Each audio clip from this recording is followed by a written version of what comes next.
नमस्कार। दूरदर्शन त्रिपुरा द्वारा आयोजित हिंदी कार्यक्रम में सबका स्वागत है। हिंदी भारत का राजभाषा माना जाता है और वैश्विक स्तर पर भी उसका बहुत प्रभाव हम जानते हैं। तो आज हम स्टूडियो में हिंदी के प्रचार और प्रसार को लेकर चर्चा करेंगे। स्टूडियो में हमारे साथ मौजूद है श्री राम प्रकाश यादव जी, हिंदी प्राध्यापक, राजभाषा विभाग, भारत सरकार। साथ ही है श्रीमती मिताली दास, हिंदी शिक्षिका, भवंस त्रिपुरा विद्या मंदिर, अगरतला। आप दोनों का हमारे स्टूडियो में तहे दिल से स्वागत है। धन्यवाद। कार्यक्रम को आगे बढ़ाते हुए मैं पहला सवाल राम प्रकाश जी को पूछना चाहूँगी। हिंदी जो कि भारत के राजभाषा है, तो राजभाषा हिंदी और सामान्य के जो बोलचाल के हिंदी है, उनमें अंतर क्या है? जैसे राजभाषा शब्द से ही मैडम स्पष्ट है कि जो हमारे राजकाज की भाषा है। तो जब राजकाज की बात आती है तो जो केंद्र सरकार है, भारत सरकार हमारी है, उसके तहत संविधान में अनुच्छेद 343(1) के तहत राजभाषा के रूप में हिंदी को घोषित किया गया है।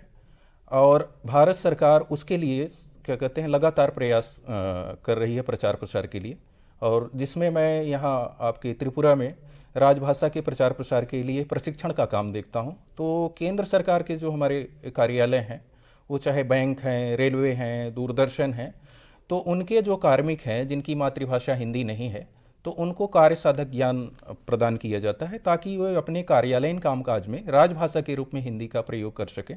और साथ ही आपका प्रश्न है कि कैसे यह भिन्न है हमारे हिंदी से, सामान्य जन की भाषा से, तो इसकी एक विशेष प्रशासनिक शब्दावली होती है, उसको बोलते हैं पारिभाषिक शब्दावली, जिसका हम कार्यालयीन कामकाज में प्रयोग करते हैं। और सामान्य जन की जो भाषा होती है वो आम बोलचाल की भाषा या तो बोली होती है या साहित्यिक हिंदी होती है। मैं अगला सवाल मिताली जी को पूछना चाहूँगी कि हिंदी भाषा जो है उसका महत्व क्या है? हिंदी भाषा का बहुत महत्व है। जैसे कि हम जानते हैं हिंदी की उत्पत्ति संस्कृत से हुई है और इसकी लिपि है देवनागरी। हिंदी एक ऐसी भाषा है जिसमें विभिन्न भाषाओं का सम्मिश्रण देखने को मिलता है। यहाँ मैं एक वो कहना चाहूँगी कि कोस कोस पर बदले पानी, चार कोस पर वाणी, अर्थात यहाँ पर हर मोड़ पे आपको एक नई हिंदी से आपकी मुलाकात हो जाएगी। और एक हिंदी एक ऐसी भाषा है जो बहुत पुरानी है लेकिन फिर भी आज तक कायम है और वैश्विक स्तर पर भी इसका विस्तार हो रहा है। भविष्य में हम हिंदी का और विस्तार देखेंगे। ठीक है।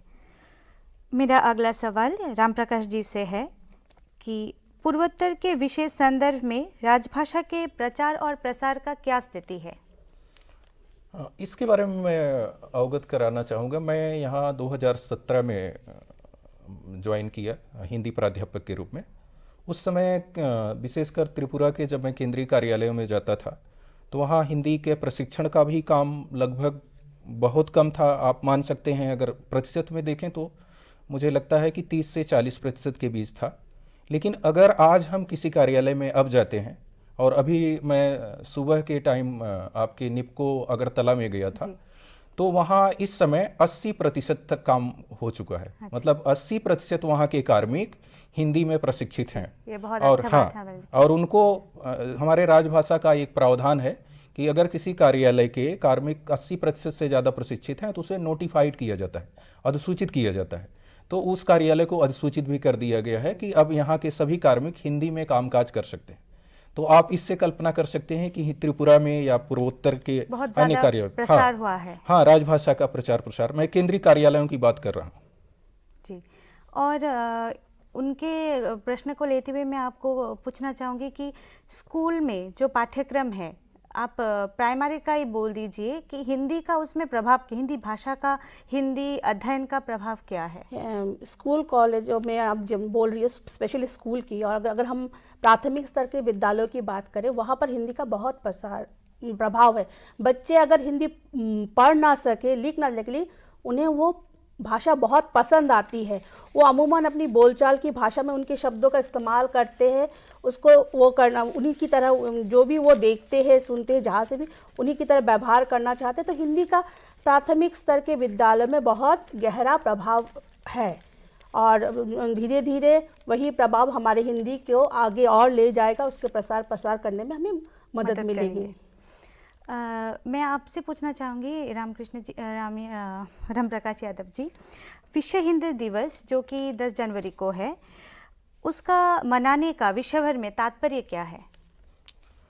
जैसे पहले हमने बात की राजभाषा का, तो भारत सरकार का क्या कहते हैं, जब राजभाषा घोषित किया तो एक मकसद था कि हमारे केंद्रीय कार्यालयों में राजभाषा के रूप में इसका प्रचार प्रसार हो। और विश्व हिंदी दिवस मनाने का लक्ष्य एक ही है कि कैसे हम इस भाषा को वैश्विक स्तर पर ले जाएं, जन सामान्य के बीच में ले जाएं। जैसे हम जो प्रचार प्रसार कर रहे हैं राजभाषा के रूप में, वो केंद्रीय कार्यालयों तक सीमित है, जो सरकारी कार्मिक हैं उनके तक है। लेकिन अगर हमें हिंदी को वैश्विक स्तर पर और क्या कहते हैं व्यावसायिक स्तर पर करियर के लिहाज से इसको विस्तार देना है, तो उसके लिए हमें विश्व तक इसको पहुंचना होगा। और वैश्विक स्तर के प्रचार प्रसार के लिए ही इसका क्या कहते हैं विश्व हिंदी दिवस मनाया जा रहा है। और तमाम ऐसे विश्वविद्यालय हैं वैश्विक स्तर पर जो हिंदी के संकाय के रूप में अपने यहाँ हिंदी का क्या कहते हैं प्रशिक्षण दे रहे हैं, हिंदी का शिक्षण कार्य कर रहे हैं। तो सरकार का यही मकसद है कि हम इसको वैश्विक स्तर तक ले जाएं। भारत की हमारी अब क्या कहते हैं मूलतः हिंदी भाषा है, उसमें कोई दो राय नहीं है। लेकिन अगर इसको क्या कहते हैं व्यवसाय से जोड़ना चाहते हैं, प्रचार प्रसार करना चाहते हैं, तो भारत सरकार उसके लिए ये प्रयास कर रही है कि वैश्विक स्तर पर जाए, आम जन के बीच में जाए। जी, उसी को आगे बढ़ाते मैं पूछना चाहूँगी, जो विश्व हिंदी सचिवालय है मॉरिशस में, उसका योगदान क्या है वैश्विक स्तर पर हिंदी का परिसर को लेके? हाँ, जैसे राजभाषा की जिम्मेदारी हमारे केंद्रीय कार्यालयों में हिंदी के प्रचार प्रसार को लेकर है, ऐसे जो हमारा क्या कहते हैं विश्व हिंदी सचिवालय स्थापित किया गया मॉरिशस में, उसको विदेश मंत्रालय की तरफ से ये क्या कहते हैं निर्देश है और ये पूरी तरह से उसको अधिकार दिए गए हैं कि आप वैश्विक स्तर पर हिंदी का प्रचार प्रसार करें।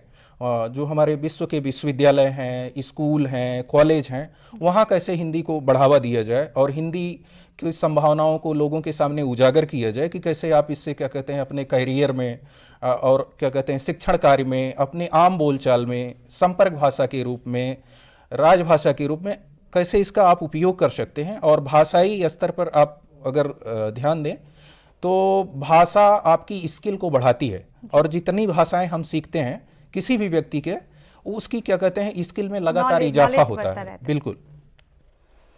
मेरा अगला प्रश्न मिताली जी से है, हिंदी जो कि भारत का राजभाषा है, उसका राष्ट्रभाषा और राजभाषा जो है दोनों में अंतर क्या है?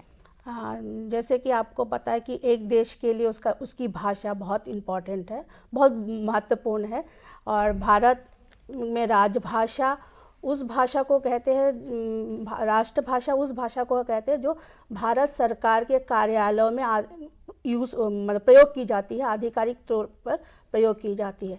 और इससे देश में एकता बढ़ती है, देश का मान सम्मान बढ़ता है और देश की संस्कृति का प्रचार प्रसार भी होता है। वही आप दूसरी तरफ अगर राजभाषा की बात करें तो वो उस राज्य की भाषा को राजभाषा का दर्जा मिलता है जहाँ पर उसकी संख्या के बोलने वाले लोगों की संख्या के पर आधारित होती है। और वो भाषा वहाँ के कार्यालयों में, प्रशासनिक कार्यालयों में और जहाँ भी ज़रूरत पड़े उस भाषा का प्रयोग किया जाता है। सर, मेरा आपसे प्रश्न है कि भारत सरकार ने हिंदी भाषा को ही राजभाषा क्यों चुना? ये बहुत वाजिब प्रश्न है, क्योंकि हमें 1947 में जब स्वतंत्रता मिली, उससे पहले हमारा जो स्वतंत्रता संघर्ष का कार्यक्रम था, उसमें जो भारतीय क्या कहते हैं स्वतंत्रता के लिए लड़ाई लड़ रहे थे जी। उस समय ही हिंदी एक संपर्क भाषा के रूप में, या जैसे मैडम ने उल्लेख किया कि राष्ट्रभाषा के रूप में, और राष्ट्रभाषा का मतलब ही होता है कि जो हमें क्या कहते हैं आम जनता तक, हाँ, आम जनता की, आम लोगों की भाषा हो और एक दूसरे के समझ में आए। भले ही उसको आप साहित्यिक रूप से ना जानते हो, उसका व्याकरण ना जानते हो, लेकिन हमारे संवाद के रूप में वो हमारे बीच हो। तो उस समय तक ही हिंदी का इतना प्रचार प्रसार हो चुका था कि जब हमारी संविधान सभा की बैठक शुरू हुई, उस दौरान क्या कहते हैं सभी भाषाओं को लेकर चर्चा हुई। जो हमारी क्षेत्रीय भाषाएं हैं उसमें बंगला प्रमुख थी, असमिया और जो हमारे क्या कहते हैं दक्षिण भारत की भाषाएं थी, सब में चर्चा हुई, सब ने अपने पक्ष रखे। लेकिन बाद में संख्या बल के आधार पे, संवाद के आधार पे, संपर्क के आधार पे और आप कह सकती हैं सांस्कृतिक हमारी जो पहचान के आधार पे उसमें हिंदी को ज़्यादा महत्व मिला और एक क्या कहते हैं स्वर में लोगों ने माना कि नहीं, हमें हिंदी को राजभाषा घोषित करना चाहिए। इसलिए फिर क्या कहते हैं 1949 में ये निर्णय आपका लिया गया 14 सितंबर को। अगला प्रश्न मेरा मैम से है कि सिनेमा जो है आजकल बहुत प्रभावित करते हैं लोगों को, सोशल मीडिया लोगों को ज़्यादा प्रभावित करते हैं, तो हिंदी का योगदान सिनेमा में कितना है? हिंदी का सिनेमा में बहुत बड़ा योगदान है। अगर आप बात कर लो, सिनेमा क्या है, हमारे जीवन में जो घटनाएं घटती है उसको पर्दे पे उतारते हैं, और हिंदी भाषा पर्दे पे उतारकर जीवन के कष्टों को, जीवन की खुशियों को हम कैसे दूसरों के साथ बांट सकते, देश में कैसे शांति लाए, कैसे अखंडता लाए, इन सब को सिनेमा के पर्दों पे वो किया जाता है। जो चीज़ हम कर नहीं सकते उसे सिनेमा के पर्दों पर निर्देशक अपने शब्दों में, अपने निर्देशन में उतारने की कोशिश करता है। और हिंदी भाषा का इसमें बहुत महत्व है। हिंदी भाषा जो लिख नहीं सकते, पढ़ नहीं सकते, लेकिन हिंदी भाषा को वो समझते हैं, और इस भाषा ने देश को एक करने में, देश में एकता कायम करने में, देश को एकजुट करने में महत्वपूर्ण भूमिका निभाई है। सर, मेरा आपसे नेक्स्ट क्वेश्चन ये होगा कि त्रिपुरा जो कि नॉन हिंदी स्टेट है, उसमें केंद्रीय जो कार्यालय है उसमें हिंदी का योगदान कितना है? त्रिपुरा के संदर्भ में मैं पूछना चाहूँगी। बिल्कुल। अब उसमें मैं जैसे अगर उल्लेख करना चाहूँ तो जैसे हमने अभी नाम लिया कि आपका निपको है जी, ONGC है, गेल इंडिया आपका है, वहाँ हमारी प्रशिक्षण की कक्षाएं संचालित होती हैं। भारतीय विमानपत्तन प्राधिकरण है, ऐसे बहुत से कार्यालय हैं। आपका महालेखाकार का कार्यालय है, जहां लगभग इस समय मैं ये 100% तो नहीं कह सकता, लेकिन मैं 70% तक मान सकता हूं। 70 से 80 के बीच में प्रशिक्षण का काम पूरा हो चुका है, और बहुत से कार्यालय हैं। हाँ, उसमें एक कार्यालय और है आपका भारतीय रिजर्व बैंक। सामान्य रूप से आप देखेंगे तो वित्तीय क्या कहते हैं चीज़ों में उनका कामकाज है, फिनेंशियल है, तो हम वैसे महसूस करते हैं कि हम क्या कहते हैं वित्तीय चीज़ें आप शायद हिंदी में हम ना प्रयोग कर पाएँ, लेकिन उनके यहाँ 100% जो हिंदी में कामकाज होता है, अंग्रेजी में उनके कामकाज नहीं होता है। अगर आप उनके यहाँ नोटिंग देखेंगे, टिप्पणी लेखन देखेंगे, के लिए बहुत खुशी की बिल्कुल बात है। बहुत गर्व की बात है। उनके यहाँ 100%, अगर किसी को निरीक्षण भी करना हो, क्योंकि हम वहाँ निरीक्षण कर चुके हैं, तो भारतीय रिजर्व बैंक में 100% आपका काम हिंदी में हो रहा है। नेक्स्ट क्वेश्चन मेरा मैडम से है कि जो हिंदी साहित्य है उसमें साहित्यकार जो है हिंदी साहित्य को कितना आगे लेके गया है, उसमें आप क्या कहना चाहेंगे? हिंदी में हिंदी साहित्यकारों का बहुत बड़ा योगदान है। आप मुंशी प्रेमचंद को ले लीजिए, जिसे हम नवाब राय या कलम के सिपाही के नाम से जानते हैं। उन्होंने अब उस समय वो जिस भारत में नहीं विश्व भर में प्रसिद्ध है, वो कलम के सिपाही के नाम पे जाने जाते हैं। उनकी जो भी उनकी कृतियाँ हैं उन्हें पढ़ लीजिए, पढ़ने पर आपको लगेगा कि उनकी जो भाषा है वो आपकी अपनी भाषा, आप खुद वो कहना चाहते हो, आपके दिल में वो चीज़ें परिदृश्य को उन्होंने शब्दों में उकारा है। और इस तरह ना केवल प्रेमचंद, हम और भी जो है आपके दिनकर हो गए, फिर महादेवी वर्मा हो गए, उन्होंने हिंदी भाषा में अपने शब्दों से, अपनी चिंताओं से हिंदी भाषा को आगे की ओर प्रचार और प्रसार करने में महत्वपूर्ण योगदान दिया है। सर, मैं आपसे ये पूछना चाहूँगी कि जैसे अभी विश्वविद्यालय में हिंदी विभाग है, स्कूल में भी प्रशिक्षण है हिंदी का, ऐसे उन लोगों का फ्यूचर में, जो भविष्य में संभावनाएं क्या है? हाँ, हिंदी में ये प्रश्न अक्सर क्या कहते हैं पूछा जाता है कि हिंदी में करियर को लेकर, आपका नौकरी को लेकर, रोजगार को लेकर क्या संभावनाएं हैं। तो अगर आप सरकारी व्यवस्था में देखेंगे, सरकारी कार्यालयों में देखेंगे, तो जो पूरा हिंदी के कार्यान्वयन का काम होता है, इम्प्लीमेंटेशन का काम होता है, वो आपके हिंदी के ही कार्मिक देखते हैं। तो अगर हिंदी का कोई व्यक्ति है तो आपके केंद्र सरकार के कार्यालय, वो चाहे आपका बैंक्स हैं, हमारे बैंक जितने भी हैं, चाहे हम जैसे हमने नाम लिया कि चाहे आपका पब्लिक सेक्टर के जो क्या कहते हैं आपके अंडरटेकिंग्स हैं, उनको बोला जाता है भारत सरकार का उपक्रम, या आपके भारत सरकार के जो कार्यालय हैं, जैसे महालेखाकार का कार्यालय है, आपका रबड़ बोर्ड है, आपका भारतीय विमानपत्तन प्राधिकरण है, सारे के सारे कार्यालयों में अलग अलग पद सृजित किए गए हैं, जिसमें आपका जूनियर हिंदी ट्रांसलेटर के नाम से, कनिष्ठ हिंदी अनुवादक, अब उसको कनिष्ठ हिंदी अधिकारी बोलते हैं, अनुवाद अधिकारी बोलते हैं, वरिष्ठ हिंदी अनुवाद अधिकारी बोलते हैं। उसके बाद प्रबंधक के पद हैं, सहायक प्रबंधक के पद हैं, विशेषकर बैंकों में, ऐसे और कार्यालयों में हिंदी सहायक के पद हैं। तो राजभाषा के रूप में ये सारे के सारे पद सृजित किए गए हैं जो केंद्र सरकार के कार्यालय हैं। और सामान्य रूप से जो हम उल्लेख करते हैं या जो हम समझते हैं कि सिर्फ हिंदी में ही जो शिक्षण का काम हम कर सकते हैं, इसके अलावा हमें कैरियर की संभावनाएं और नहीं दिखती हैं।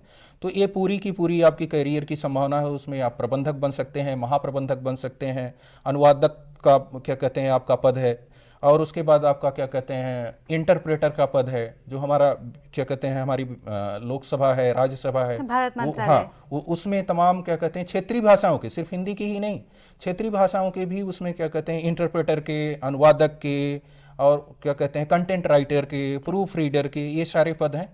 तो पदों की और क्या कहते हैं रोजगार को लेकर बहुत संभावनाएं हैं, लेकिन उसको हमें तलाशना होगा और उसमें हमें काम करना होगा। और इवन अगर आप क्या कहते हैं निजी क्षेत्र में भी आप जाना चाहेंगे, चाहे हमारे क्या कहते हैं जैसे हम दूरदर्शन अगरतला में बैठे हैं, तो इसके अलावा जो प्राइवेट चैनल्स हैं आपके क्या कहते हैं न्यूज के क्षेत्र में, समाचार के क्षेत्र में, और क्या कहते हैं कंटेंट राइटिंग के क्षेत्र में, वेबसाइट्स के रूप में, और तमाम हमारी जो वैश्विक कंपनियां हैं, जो हमारी वैश्विक कंपनियां हैं, हमारी क्या विश्व की जो कंपनियां हैं जैसे गूगल है, फेसबुक है, या आपका ट्विटर है, ये आपकी हमारी क्षेत्रीय भाषाएं या हिंदी भाषा क्यों अपना रही हैं?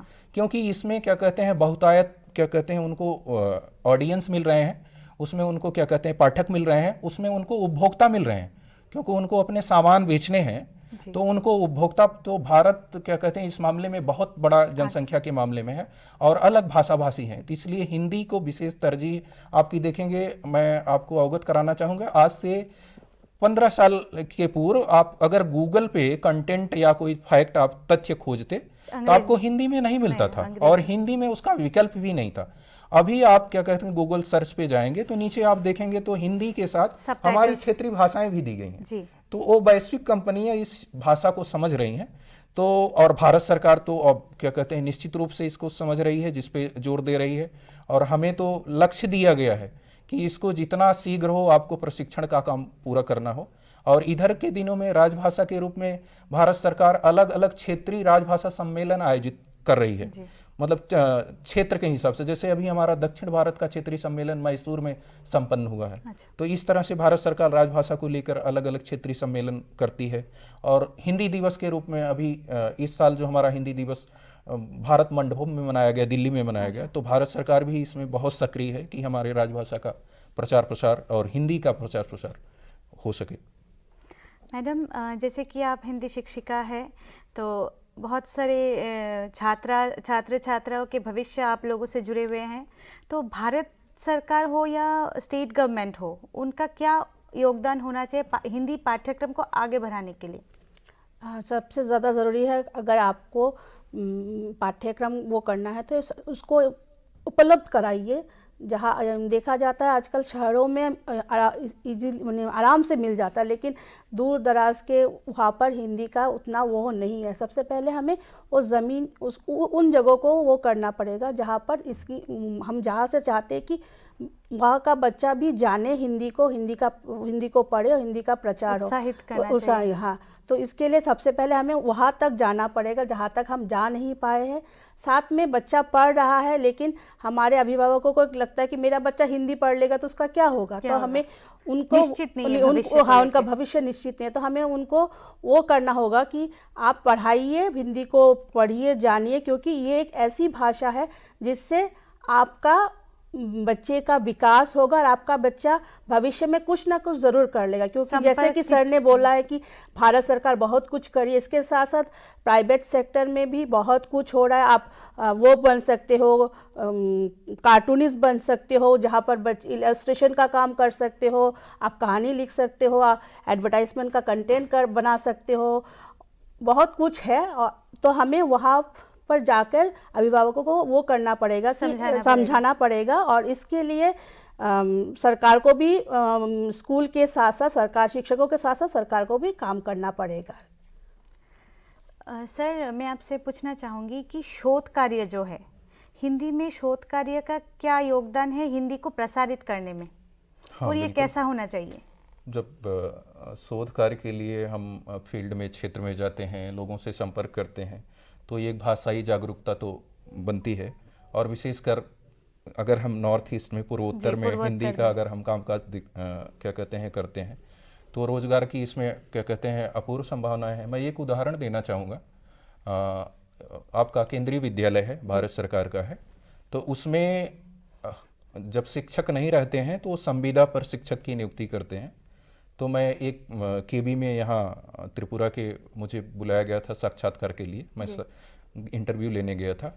तो वहाँ मुझे हिंदी के शिक्षक के लिए जो विज्ञापन निकाला गया था, उसमें हमें 3 अभ्यर्थी मिले हुए थे। 3 अभ्यर्थी आए थे, और उनसे जब हमारी बातचीत हुई, तो जो हमें जिस मानक का या हमें जिस ज्ञान की क्या कहते हैं उसमें आवश्यकता थी, जो नॉलेज चाहिए था, वो हमें नहीं मिले जी। और उसमें से हमने एक रख भी लिया। हमें क्योंकि एक शिक्षक रखना था, क्योंकि हमारा सेशन शुरू हो रहा था, तो हमने एक उन्हें रख भी लिया। और उसके बाद बीच में क्या कहते हैं वो छोड़ के चली गई, तो हमारा पूरा सेशन समझ लिए हैम्पर किया, निकल गया, नहीं हो पाया। तो अगर इधर आपके पूर्वोत्तर में आप हिंदी में पढ़ाई करते हैं या शोध करते हैं, चाहे आप क्या कहते हैं स्कूल शिक्षक बनना चाहते हैं, या आप महाविद्यालय या विश्वविद्यालय में जाना चाहते हैं, या इवन जैसे हमने बहुत सारे बताए कि आप क्या कहते हैं ट्रांसलेशन का है, प्रबंधन का है, इन सब क्षेत्रों में जाना चाहते हैं, तो लगभग हिंदी भाषी राज्यों से यहाँ ज़्यादा संभावनाएं हैं। आप क्या कहते हैं अगर हिंदी आप सीख रहे हैं। मैडम, युवा वर्ग हिंदी के प्रसारित करने में युवा वर्ग का क्या योगदान है? जैसे कि हम अभी देखते हैं ब्लॉगर्स जो है, उनके बारे में हम थोड़ा जानना चाहेंगे। अभी जो नए हमारे जो सोशल मीडिया में जितना बदलाव आ रहा है, इससे हिंदी को नई पीढ़ी के कारण हिंदी का प्रसार हो रहा है। लेकिन एक समय ऐसा था कि जो शिक्षित वर्ग था वो हिंदी में बोलना नहीं पसंद करता था। वो उसको शर्मिंदगी महसूस होती है। अगर मैं हिंदी में बोलूंगा तो मुझे देसी बोला जाएगा, मुझे बोला जाएगा कि मैं गांव से आया हूँ, और अरे ये कौन है, वो तो गांव से आया। तो अभी का जो युवा है वो समझता है कि हिंदी एक ऐसी भाषा है जो संपर्क करने में आसान है, वो उससे वो अपनी बातों को समझा सकते हैं और दूसरे की बातों को समझ सकते हैं। और आज की परिस्थिति में हिंदी विश्व की भाषा बनती जा रही है। चाइना में मैड्रिड भाषा के बाद हिंदी का ही स्थान है। भारत में जितने प्रतिशत लोग हिंदी, जिनकी भाषा है, उससे ज़्यादा प्रतिशत लोग हिंदी समझते हैं और बोल भी लेते हैं। ठीक है, दूसरे क्षेत्रों में उसी की तरह हम लोग संपर्क करते हैं। हाँ, आसानी से संपर्क कर सकते हैं। आपने मुझसे क्या कहा, मैं आपसे क्या कहना चाहती हूँ, तो हिंदी में हम आराम से समझते हैं। लेकिन दूसरे भाषा में हमें समझने में थोड़ा वो होता है। तो हिंदी का प्रचार प्रसार करने में आज का युवा बहुत आगे आ रहा है। वो अपने खुले दिल से, अपनी इच्छा से हिंदी को वो कर रहा है। और इसमें हमारे लिए सबसे वरदान बोलिए या हमारे लिए भगवान की तरफ से वरदान बोलिए, सोशल मीडिया का महत्वपूर्ण स्थान है आज की स्थिति में। सर, मैं आपको पूछना चाहूँगी कि प्रसार भारती जो है उसका हिंदी को प्रसारित करने में क्या योगदान है उनका? बहुत वाजिब प्रश्न है। प्रसार भारती में आपका जैसे आकाशवाणी है और हमारा दूरदर्शन है, इसकी एक अहम भूमिका है। अगर आप कह सकते हैं आज से 10 साल पहले या 15 साल आप कह सकते हैं, जब क्या कहते हैं हमारे निजी चैनल्स नहीं आए थे, तो हमारे जो हिंदी के प्रचार प्रसार का जो एक जरिया था वो आपका दूरदर्शन और आकाशवाणी था।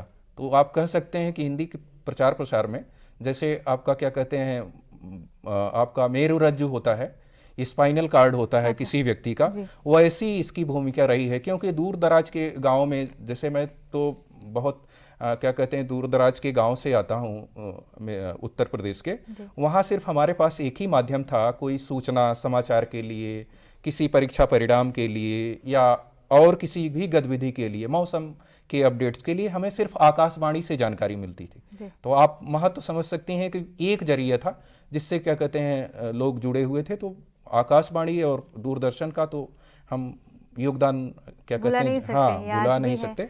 प्रासंगिकता क्या है आज के समय में, आप ये बोलिए। आज के समय में क्योंकि जैसे आपने अभी उल्लेख किया कि सिनेमा आ गया और उसके बाद आपका क्या कहते हैं तमाम जो धारावाहिक सीरियल्स, हाँ, हैं धारावाहिक। और तमाम क्या कहते हैं कार्यक्रमों की भी रूपरेखा बढ़ गई।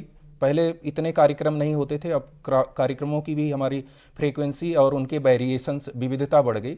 उससे अब इसका महत्व और बढ़ गया है। आप देखते हैं कि आपको स्वास्थ्य के बारे में भी जानकारी मिल जाती है, आपको कृषि के बारे में भी जानकारी मिल जा रही है, और मौसम विज्ञान के बारे में जानकारी मिल जा रही है, रोजगार के विषय में जानकारी मिल जा रही है। और पहले जो सूचनाएं हमें देर से प्राप्त होती थी, अब वो बड़े क्या कहते हैं समय से क्या कहते हैं मिल जा रही हैं। तो इसकी तो महत्व आप क्या कहते हैं बहुत बृहद पैमाने पे आप समझ सकते हैं, और आगे भी होगा, मैं ऐसा मानता हूँ, क्योंकि हिंदी दूरदर्शन से ही बढ़ी है।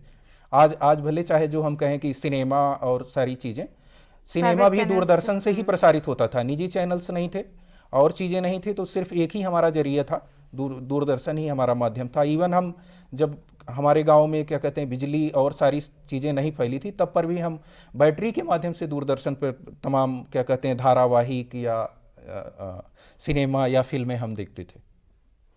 मैडम, जैसे कि आप हिंदीतर राज्य से है, त्रिपुरा से है, तो आम बोलचाल में जब आप मार्केटिंग हो या शॉपिंग में जाते तब हिंदी को आप कैसे यूज़ करते हैं? मतलब कि आप बाहर जाओ तो यहाँ के बाज़ारों में हिंदी लोग आराम से समझ लेते हैं और उनका रेस्पॉन्स भी बहुत अच्छे से आता है। कोई एक्सपीरियंस अगर आप शेयर करना चाहें तो? ये मतलब ये मेरे शहर की बात नहीं है, मैं एक बार बाहर गई थी तो मेरे साथ ऐसा हुआ था कि मुझे कहीं जाना था और मुझे पता नहीं था कैसे जाना। तो मैंने अमूमन हम क्या होता है, हम कहीं जाते तो अनजाने शहर में होता है तो पूछते हैं कि भैया हमें रास्ता बता दीजिए। तो मैंने उनसे पूछा कि भैया हमें यहाँ तक जाना, आप मुझे रास्ता। तो उन्होंने बोला कि आप मेरी भाषा में बात करो, मुझे आपकी भाषा समझ में नहीं आ रही। तो जैसे तैसे करके हम गूगल के ज़रिए और वहाँ के ट्रैफिक वालों के ज़रिए हम पहुँच गए। तो वही उसी शहर में 6 महीने में बाद में फिर से गई, तो मैंने बोला अरे यहाँ तो उनकी भाषा में बात नहीं करने से हमें कोई वो नहीं मिलेगा। तो मैंने भी कोशिश करके उनकी भाषा में तो जोड़ तोड़ के थोड़ा बोलने की कोशिश की, तो उन्होंने वो समझ जाए। हाँ, समझ सके, मुझे हेल्प कर दे, मुझे मेरी मदद कर दे। तो वो बोल रहे नहीं आप कुछ मत करो, आपको जो भाषा आती है, मैं आपको हिंदी आती है, तो वो मुझे पूछ रहे। बोला हाँ मुझे तो आती है। तो बोला आप उसमें बोलो, मैं आपकी बात समझ सकता हूँ। मैं बोला आपको हिंदी समझ में आती है? बोले हाँ क्यों नहीं, हिंदी तो हमारी भाषा है, हमारी राष्ट्र की भाषा है। इससे प्रतीत होता है कि हिंदी का प्रसार बहुत हो रहा है और वहाँ उस कोने तक जा रहा है जहाँ पहले नहीं था। तो इस तरह से हिंदी का प्रसार और प्रचार बहुत हो रहा है, और इसके लिए हमारी सरकार ने जो कार्यक्रम बनाए हैं, हमारे मतलब कि सोशल मीडिया बोलिए, आपका दूरदर्शन बोलिए, आकाशवाणी बोलिए, अभी जो प्राइवेट चैनलों का टाइम चल रहा है, उन सब का बहुत योगदान है। सर, जैसे कि मैम ने बोला उनका लाइफ के एक एक्सपीरियंस के बारे में, आप भी अगर हमें कुछ शेयर करना चाहें ऐसा। हाँ, बहुत है। एक मैं त्रिपुरा का ही बताना चाहूँगा जी। त्रिपुरा में क्या कहते हैं आपका बुनकर सेवा केंद्र है जी। तो बहुत वरिष्ठ कर्मचारी वहाँ के थे, उन्होंने जीवन में कभी हिंदी नहीं पढ़ी जी। और संस्कृत भी शायद नहीं उन्होंने पढ़ा था, बंगला उन्होंने पढ़ा था। वो हमारे यहाँ प्रशिक्षण लेने आए, उनको हिंदी नहीं आती थी, और प्रशिक्षण आप समझिए उन्होंने हमारे यहाँ हिंदी प्रशिक्षण के रूप में हिंदी प्रबोध, हिंदी प्रवीण और हिंदी पारंगत नाम से भारत सरकार हिंदी प्राज्ञ नाम से भारत सरकार पाठ्यक्रम चलाती है। उसमें हमारे जो राजभाषा के कार्यान्वयन से संबंधित हैं हिंदी प्राज्ञ और पारंगत हैं।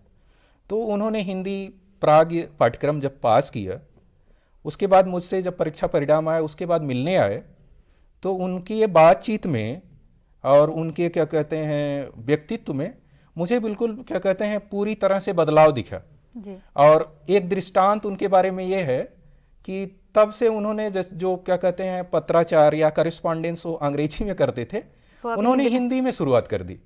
तो हिंदी में जब वो अपना उन्होंने CL के लिए एप्लीकेशन दिया, तो उनके जो कार्यालय प्रमुख ने मना कर दिया कि हम इसमें हिंदी में स्वीकृति नहीं देंगे। अच्छा। तो फिर उन्होंने क्या किया, कहा कि मैं अपने सर से आपको राजभाषा विभाग से मैं बात करवाता हूँ। उन्होंने मेरे पास फ़ोन किया कि सर वो हमारा क्या कहते हैं आवेदन हिंदी में स्वीकार करने के लिए मना कर रहे हैं आकस्मिक अवकाश के लिए। तो हमने कहा ऐसा तो प्रावधान नहीं, उनको स्वीकार करना पड़ेगा। बाद में जब उनको पता चला उनके कार्यालय प्रमुख को, तो उन्होंने आवेदन स्वीकार किया। और उनको क्या कहते हैं स्वीकृति भी मिली। बाद में उन्होंने हिंदी के प्रति उनका रुझान हो गया। उन्होंने करीबन मुझसे बातचीत करके 50-60 किताबें हिंदी की, जैसे मैडम ने उल्लेख किया कि प्रेमचंद का, जयशंकर की, रामधारी सिंह दिनकर की तमाम शब्दकोश वो लेके पूरा इकट्ठा कर लिए, और रिटायर के बाद भी अब भी वो पढ़ रहे हैं हिंदी, और बीच बीच में मेरे पास क्या कहते हैं संपर्क भी करते हैं। तो ये इस ढंग का हिंदी के प्रति लोगों का रुझान है। चलते चलते हम कार्यक्रम के अंतिम चरण पर है, और मैं आप दोनों से जानना चाहूँगी कि हिंदी भाषा के प्रचार और प्रसार में आगे हम कैसे इसको बढ़ा सकते हैं। पहले आप सर बोलिए। हाँ, क्योंकि भाषा तो हमारी मातृभाषा है और उसमें माँ शब्द जुड़ा हुआ है, तो हमारे लिए तो भाषाएं प्रिय होती हैं और बहुत लगाव होता है, इसलिए क्योंकि भावना हम व्यक्त करते हैं, ये बात तो सत्य है। लेकिन उसके साथ हमें रोजगार चाहिए, क्योंकि हमारा सर्वाइवल, हमारी क्या कहते हैं, हाँ, हमारा जीवन निर्वाह बहुत महत्वपूर्ण है। तो भाषाओं को उनको रोजगार से जोड़ना होगा। जैसे पहले भी हमने उल्लेख किया कि जैसे ही हम हिंदी को इतना सशक्त करेंगे, या अन्य भाषाओं को, सिर्फ हिंदी की ही भाषा नहीं है, हमारी बंगला या असमिया भी इतनी हमारी सशक्त हो जाए, या सशक्त सरकारें करती हैं, कर रही हैं, वो इतना सशक्त हो जाए कि उसमें रोजगार को लोगों को संभावनाएं नजर आने लगी, बिल्कुल लोग उसको सीखेंगे। और एक और ये भी मैं उल्लेख करना चाहूँगा कि ये तमाम जो वैश्विक कंपनियां हैं, चाहे गूगल है, फेसबुक है, ट्विटर है, तमाम जितनी भी वैश्विक कंपनियां हैं हमारे देश की नहीं हैं, उनका सिर्फ एक ही इंटरेस्ट है, एक ही हित है कि उनको इसमें क्या कहते हैं तमाम आपके कस्टमर मिल रहे हैं, ग्राहक मिल रहे हैं। हाँ, तो वो ग्राहक के और बाजार के लाभ से वो प्रचार प्रसार कर रहे हैं। और हम जो प्रचार प्रसार कर रहे हैं, हमारी अपनी मातृभाषा है या हमारी पहचान है। हिंदी को एक तरह से आपकी, या कोई भी भाषा होती है, किसी व्यक्ति की उसका आत्मगौरव या सांस्कृतिक पहचान होती है ना। हाँ, और इसीलिए कहा जाता है कि अगर आप सपने देखेंगे ना, तो आप किसी उधार की भाषा में सपने नहीं देखेंगे, अपने भाषा में ही आप सपने देखेंगे। तो भाषा को हमें रोजगार से हम अगर जोड़ेंगे तो बिल्कुल हिंदी का और मतलब तेजी से क्या कहते हैं विकास होगा, और भारत सरकार उसके लिए प्रयत्नशील है। बहुत योगदान है बिल्कुल। उनका। मैडम आप। मैं सर की बात से ही वो खींचूंगी थोड़ा सा कि भाषा को जब तक हम रोजगार से नहीं जोड़ेंगे, भाषा का विकास नहीं होगा। क्योंकि आज हम ऐसी दुनिया में हैं जो कि एक वैश्विक बाजार बन चुकी है, और यहाँ पर स्पर्धा बहुत बढ़ गई है, और इस स्पर्धा में हमें कायम रहना है तो हमें अपनी भाषा, अपने सभ्यता रहना चाहिए, हाँ, सभ्यता, अपने मूल्यों और संस्कृति सबको साथ लेके चलना होगा। इसके लिए हमें दूसरे की भाषा, सभ्यता, संस्कृति का सम्मान करना होगा, ताकि हम अपनी भाषा को और आगे ले जा सकें।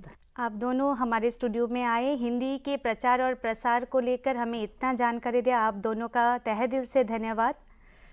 हिंदी कार्यक्रम दूरदर्शन त्रिपुरा ऐसे ही करते रहेंगे, हम आगे भी मिलते रहेंगे हिंदी के प्रचार और प्रसार को लेकर। अगर कोई हिंदी कार्यक्रम में भाग लेना चाहे तो दूरदर्शन त्रिपुरा के हिंदी अनुभाग में ज़रूर संपर्क करें। हम आगे भी मिलेंगे, तब तक के लिए स्वच्छ रहिए, स्वस्थ रहिए, नमस्कार।